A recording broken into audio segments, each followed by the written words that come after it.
Over the past few years, more and more car enthusiasts from all over the planet started realizing that Japanese cars are just as good, if not even better, than European or American cars. This resulted in prices of some of these classic Japanese cars to skyrocket. I mean, a lot of car enthusiasts are willing to pay thousands of dollars for a clean Toyota Mark IV Supra, sometimes even exceeding the value of the Mark V. Another extreme example of this is the classic Toyota 2000 GT can be bought for more than $1 million. But while these JDM cars are pretty much out of reach for most enthusiasts, there are still a few left flying under the radar, so here are Japanese cars that will continue to go up in value.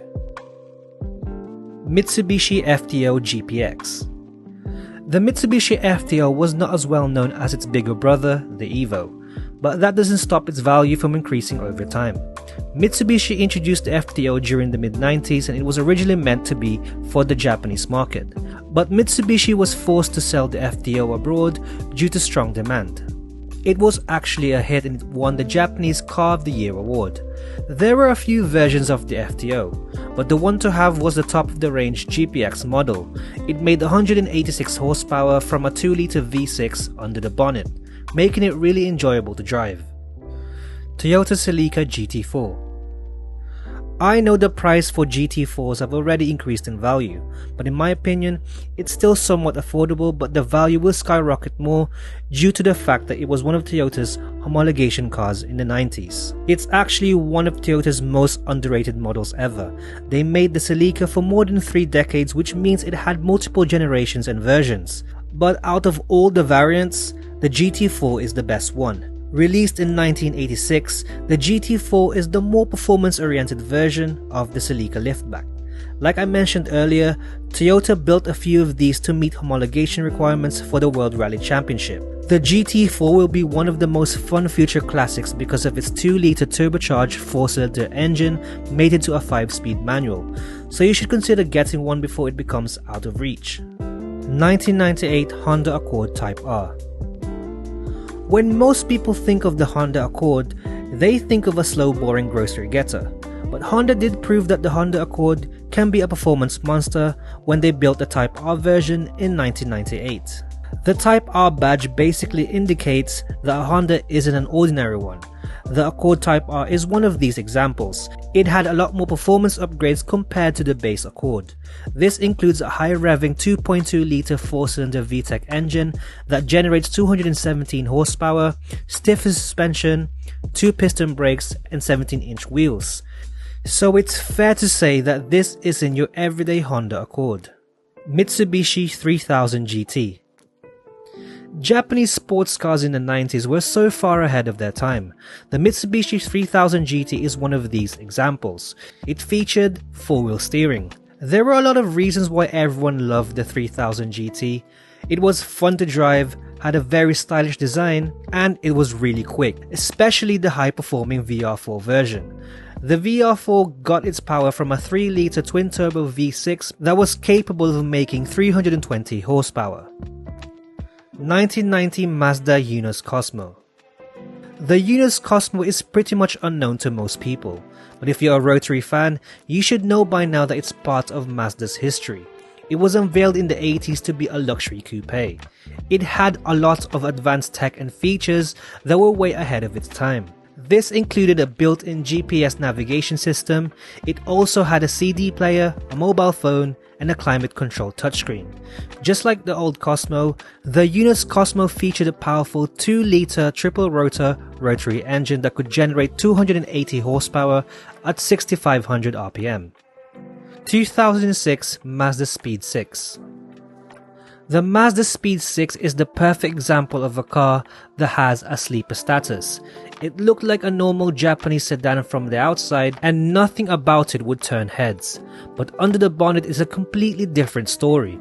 The Mazdaspeed 6 features a very powerful 2.3-litre turbo inline-4 engine that is capable of cranking out 275 horsepower at 5,500 RPM.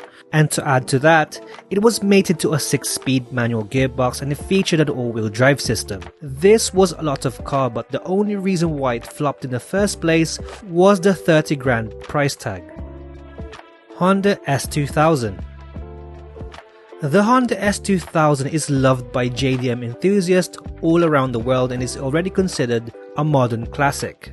Both AP1 and AP2 models are extremely desirable and prices are already starting to creep up.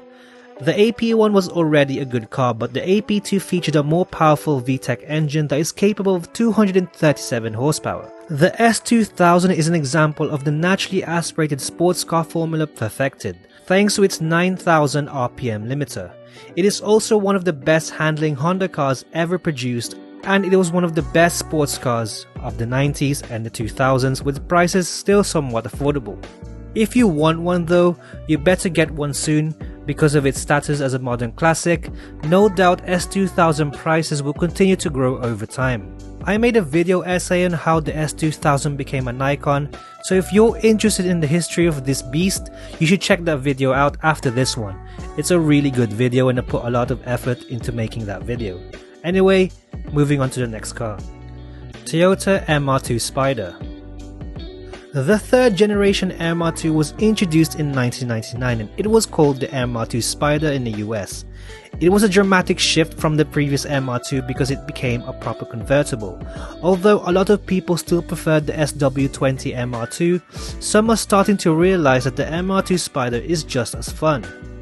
It focuses on driver's enjoyment.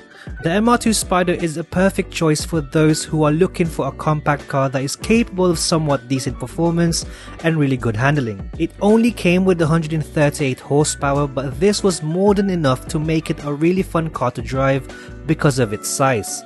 Like I mentioned earlier, the MR2 Spyder isn't as popular and as desired as the previous MR2 generations, especially the SW20, which is the second generation. But recently, more and more people are starting to enjoy the lightweight characteristics of the MR2 Spyder, so expect the value to shoot up as the second gen also has become more expensive. Nissan 350Z.